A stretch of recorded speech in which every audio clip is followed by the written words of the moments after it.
Hello, Happy New Year. Today it is the 2024 New Year's Day, and yesterday um I went to see the movie called The Boy and the Heron. This is Hayao Miyazaki's latest film. I think when he uh, made The Wind Rises a couple of years back. He said that that was the last one, but then after that he came back and made a new movie, and it is very popular, especially in this country. I think uh, this particular movie hit the like a number one spot when it's opening, and I have to see this Miyazaki's film. And when I went to see the film, and there's a two version, like American uh, English version, and also original Japanese version. And at 10 o'clock in the morning on Sunday, they are showing this Japanese version, so nobody goes there, and I like to see that this Japanese version. And so I went, and but theater is not packed, but there's still some people there to watch this movie, and it was for me it was fantastic film. It was a message filled film, and a beautiful um, movies, I would say, and also reminds me of something like you are entered this world where you observe many things, that small things and big things and everything, and you are stunned to see these miscellaneous uh, or I don't know, events, things unfolding, and it was amazing to see those things. And so for me, from the start, when they started this um, particular movie, move very rivetingly, very riveting, very beautiful shot, beautiful things happening, and so I was mesmerized. And story-wise, it's about this young boy. Probably he's about I don't know, 13, 14, 15 years old. I would say maybe 10. I know boy, boy's age. I couldn't find the exact age, but I think it's applied to anyone, man or woman, who had a difficult time, who had trouble, and who almost felt like, well, you don't care your life. Life is like that. Life is unfolding regardless, and but still, this particular movie have, I would say, message-filled film that encourage you to live.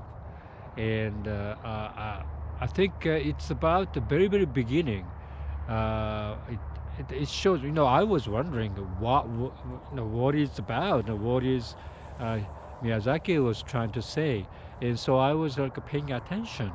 And at the very early on, this particular book shows up, and I think the great grandfather of this great grand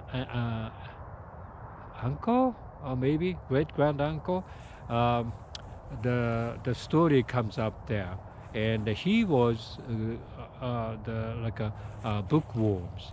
That he really loved the book, and so this boy, after mother died to be, grand uncle passed away a long time ago, probably, and so he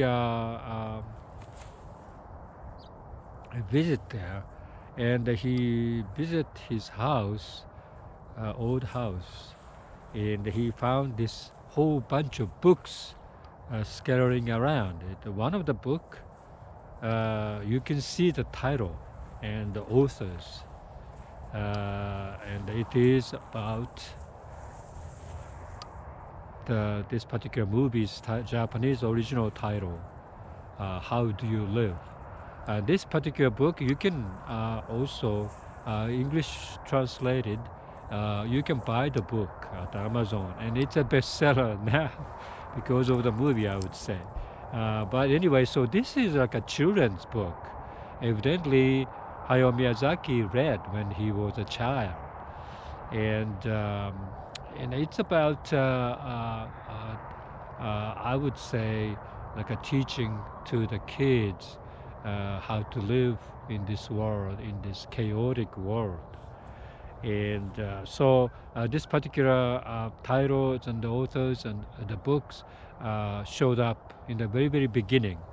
And so I think Miyazaki was inspired to make a movie out of this, probably.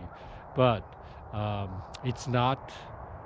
What I understand, I never read the book or anything, but what I understand is not that much of this particular book, and it's about Miyazaki's um, past lives. I think it's unfolding in one by one. Like Miyazaki himself is the kind of a rich kid, and this particular boy is in a very rich family, and the father took him to this great grand uncle's house, and it's a old house, but it's a big house, and a kind of a mysterious mansion type of house, and so he kind of explore um, one by one. It's like his eyes are wide open, and he see this the world behind around him, and every small detail he kind of with open eyes he was mesmerized to see those, and it's very similar to the this mindful meditation, mindful walking. When you walk, uh, whatever the trails, the forest or whatever, you pay attention what your surrounding, look at, you know, plants, flowers, birds, animals, insects, and you see every one of them. So it shows this boy with wide up, open eyes and wondered, wow, what is it? Wow, what a beautiful thing there. What is moved? And so this is about, I would say, mindfulness of the world, I would say. And so meets, this boy meets, or the sea, he sees this great blue heron flying around that particular house. And the great blue heron is a kind of, when you see it in nature, it's very stunning statues in beautiful shapes, and it's like a very mysterious looks to it. And so this great blue heron is hanging around and trying to uh, talk to this boy. And the reason why the boy went to this residence is because his mother, real mother, died, and therefore he really, really missed, and his mind was kind of broken, and so eventually he goes to this very, very fantastical world uh, where great grand uncle established, or whatever it is. It's like a dream world, and he meets lots of things. He meets lots of birds actually, like a parrots, heron, and pelican, and among them. And he was like uh, transferred to another world, and so he meets uh, different things there, including his dead mother's uh, image, and also the younger self of his dead mother. And so it's very, very strange, and more or less like a uh, fantasy, a dream world, sometimes philosophical world. And so when you watch this movie, you wonder, what is about? What is this strange thing there? But all through the movie, you really, really captivated because of such a beautiful movie making. The events are very, um uh, I would say, sudden, and you kind of are surprised to see those things, and the things happening is very, uh, only coming from the Miyazaki's brain. Uh, Very, very uh, eye-opening image of the things happening, and so you are captivated when you're watching, and you think about, and because of it is such a beauty, and you think about, wow, you are yourself as a audience at the movie theater. You become like a mindful, I would say, and you think about, probably there's something there, some deep meaning. And this is very similar to the like Haruki Murakami's Wind Up Chronicle. You go to this world, a fantastical world, and see things, and you think about your life, and you contemplate the past and the future, and so it's very, very similar, I would say, the world. And Miyazaki's world, I would say its beauty of this particular image is astounding. I would say this is in my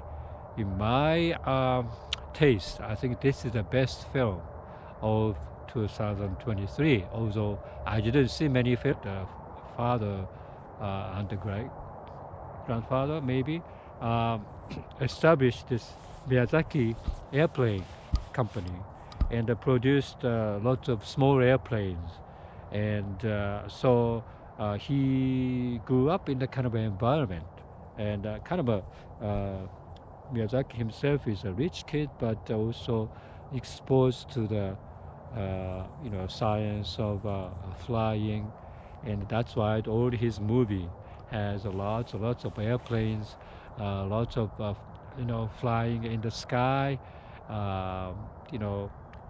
So that's what it's Miyazaki's past. So in this film also, and as well as all the other film, I think it shows about his past, his upbringing, and I think Miyazaki himself felt, after announcing his retirement a while ago, he was compelled to make this film because he felt he had many things left to to convey to the other people. I think this is his, I think, a masterpiece. I would say it's the best one, even better than Spirited Away. In a way, this particular movie resembles the structure-wise Spirited Away because Spirited Away, the Chihiro was, you know, went into this fantastical world, and she experienced a lot of things, and she became stronger, and she comes back. And this particular film, this boy uh, goes to the fantastical world, and also he goes back to the real world at the end. That's the spoiler, but um, yeah, I really like this film. I want everybody wants to see this film and feel the what is about. He wants to convey. Miyazaki wants to convey, and that's one of the thing. It's very kind of a mysterious thing that he wants to convey. But I think it's all depend on the uh, audience, viewers, ideas, viewers' interpretation to take this particular movie. And any way you can take it, it's great. I think I think you will enjoy it, especially. This is not for kids film. I think kids would not get it, but adult, old person like me, like a 75 years old man, get moved and moved to tears at the end. So yeah, it's definitely this is the adult film targeted for the young and old, pretty much, but mostly adult uh, movies. And I think he succeeds in this movie. I think many times he created the movies like Porco Rosso is one of the films that are adult oriented, but it's more or less Porco Rosso was entertainment, but this is more or less like a deep, uh, yeah, message, uh, full of messages and encouraging the life affirming messages.